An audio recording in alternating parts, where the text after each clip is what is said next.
আল্লাহর নবী জীবনে কি কোনোদিন সাহাবীদেরকে নিয়ে হাত তুলে মোনাজাত করেছেন? আচ্ছা, আপনারা এরকম একটা সহিহ হাদিস বের করেন। আমার জানা আছে সহিহ হাদিস নাই, তাহলে জয়ীফ হাদিস বের করেন। আমার জানা আছে জয়ীফ হাদিস নাই, তাহলে একটা জাল হাদিস বের করেন। আমার জানা আছে জাল হাদিসও নাই, একটা জাল হাদিস বের করেন। যে জাল হাদিসের মধ্যে লেখা আছে যে আল্লাহর নবী সাহাবীদেরকে নিয়ে সম্মিলিতভাবে হাত তুলে দোয়া করলেন, আর আল্লাহর নবী দোয়া করলেন আর সাহাবীরা আমিন আমিন বললেন, এরকম কোনো হাদিস নাই। তার মানে আল্লাহর নবী করে নাই, এই জন্য মুনাজাত বা দোয়া হাত তুলে সম্মিলিত মুনাজাত না করাটা সুন্নাত। আল্লাহর নবী যে জিকির আজকার করেছেন ওই জিকির আজকার করা সুন্নাত। আল্লাহর নবী জিকির আজকার করে নাই, তাই না করার নাম সুন্নাত। তাহলে তোমরা দিনের মধ্যে নতুন কিছু আবিষ্কার করবা না, ধর্মের নামে নতুন কিছু আবিষ্কার করবা না। নতুন কিছু আবিষ্কার করার পদ্ধতি বা দায়িত্ব কে দিল?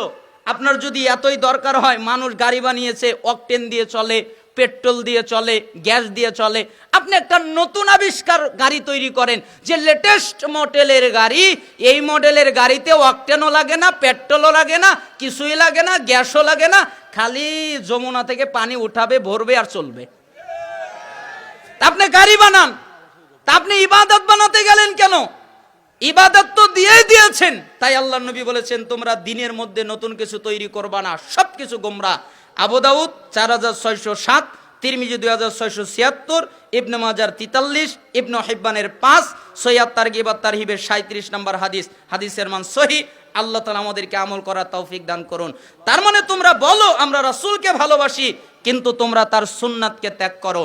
4, ওয়াকুলতুম নালআনু ইবলিস ওয়া তাতুমুহু, তোমরা বলো ইবলিশ খারাপ, ইবলিশ মন্দ, ইবলিশ জঘন্য, এ কথা তোমরা বলো, কিন্তু তোমরা নিজেরা ওই ইবলিশেরই আনুগত্য করো। ভাই, কিন্তু ইবলিশ খারাপ, এদিকে বলে যে আমরা রাসূলকে ভালোবাসি, রাসূলের সুন্নাত মানে না, আর ওদিকে বলে যে ইবলিশ খারাপ, আবার ইবলিশেরটাই মানে, তাই না? অতএব আমাদেরকে ইবলিশের কথা অনুযায়ী চলা যাবে না। আল খামিসাতু তারাকতুম উয়ুবাকুম আখাযতুম ফি উয়ুবিন নাস। 5, তোমরা নিজের দিকে ব্যস্ত না হয়ে আরেকজনকে নিয়ে ব্যস্ত হয়ে যাও। নিজে যে পাপ করেছো এ চিন্তা তোমার নেই, নিজে যে গুনাহ করেছো এ চিন্তা তোমার নেই, নিজে যে অপরাধ করেছো এ চিন্তা তোমার নেই। তোমার এক পা জাহান্নামের ভিতরে চলে গেছে, তোমার এ চিন্তা নেই আরেকজন কি করেছে এটা নিয়ে তোমরা ব্যস্ত হয়ে গেছো। অথচ তোমাদের উচিত ছিল নিজেকে নিয়ে ব্যস্ত হয়ে যাওয়া। মুসলমানদের আদর্শ দেখবেন, একটু হাদিসের মাধ্যমে দেখেন। মুসলিমের 2564 নম্বর হাদিস। আল্লাহর নবী সাল্লাল্লাহু আলাইহি সাল্লাম মুসলমানদের আদর্শ উল্লেখ করতে গিয়ে একটা হাদিস উল্লেখ করলেন। তিনি বললেন, আবু হুরায়রা রাদিয়াল্লাহু আনহু বলেন, রাসূল সাল্লাল্লাহু আলাইহি ওয়াসাল্লাম বলেছেন, লা তাহাসাদু, তোমরা পরস্পরে হিংসা করো না, ওয়ালা তানাজাসু, তোমরা নিজেদের মধ্যে দালালি করে দাম বাড়িয়ে দিও না, ওয়ালা তাবাগাদু, তোমরা নিজেদের মধ্যে বিদ্বেষ রেখো না, ওয়ালা তাদাবারু, তোমরা কেউ কারো পিছু নিও না, পিছনে লেগে কে কি পাপ করেছে এগুলো বের করার চেষ্টা করো না, ওয়ালা ইয়াবি বাদুকুম আলা বাইবাত, তোমরা কারো কেনা বেচার সময় আগ বেড়ে কেনা বেচা করো না। তোমার একজন ভাই কিছু কিনেছে, তুমি ওই জিনিস কিনতে যেও না। তোমার ভাই একটা জিনিস বিক্রি করেছে, তুমি ওই সময় বিক্রি করতে যেও না, কেন? তোমার ভাইয়ের কষ্ট হবে। ওয়াকুনু ইবাদাল্লাহি ইখওয়ানা, তোমরা আল্লাহর বান্দা, ভাই ভাই হয়ে যাও। আল মুসলিম আখুল মুসলিম, মুসলমান মুসলমানের ভাই, মায়ের পেটের ভাই যেমন ভাই, একজন মুসলমান আর একজন মুসলমানের তেমন ভাই। লা ইয়াজলিমুহু, মুসলমান মুসলমানের উপরে জুলুম করতে পারে না। ওয়ালা ইয়াখযুলুহু, মুসলমান মুসলমানকে তুচ্ছ তাচ্ছিল্য করতে পারে না। মুসলমান মুসলমানকে সহায়হীনভাবে, সম্বলহীনভাবে ছেড়ে দিতে পারে না। ওয়ালা ইয়াকযিবুহু, মুসলমান মুসলমানের সাথে মিথ্যা বলতে পারে না। ওয়ালা ইয়াহকিরুহু, মুসলমান মুসলমানকে হেয় করতে পারে না, তাচ্ছিল্য করতে পারে না। আত্তাকওয়া হাহুনা ওয়া ইউশিরু ইলা সাদরিহি সালাসা মাররাতিন, এ কথা বলে তিনি বুকের দিকে ইঙ্গিত করে বললেন, তাকওয়া এখানে, তাকওয়া এখানে, তাকওয়া এখানে। তিনবার ইঙ্গিত করে বললেন তাকওয়া এখানে।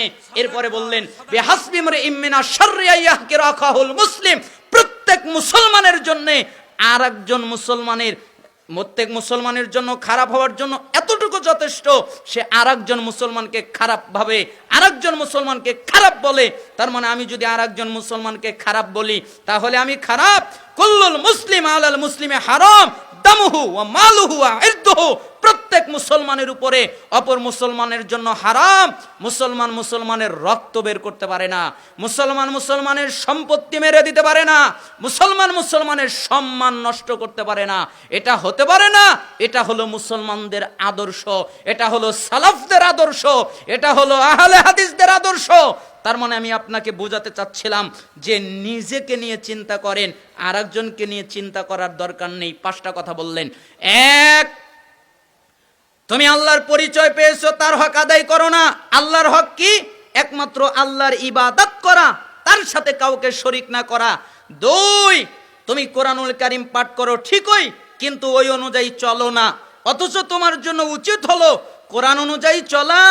3, তুমি বলো আমি রসুলকে ভালোবাসি, মহাব্বত করি, কিন্তু তার সুন্নাত মানো না, অথচ তোমার জন্য জরুরি হলো তার সুন্নাতকে মেনে নেওয়া।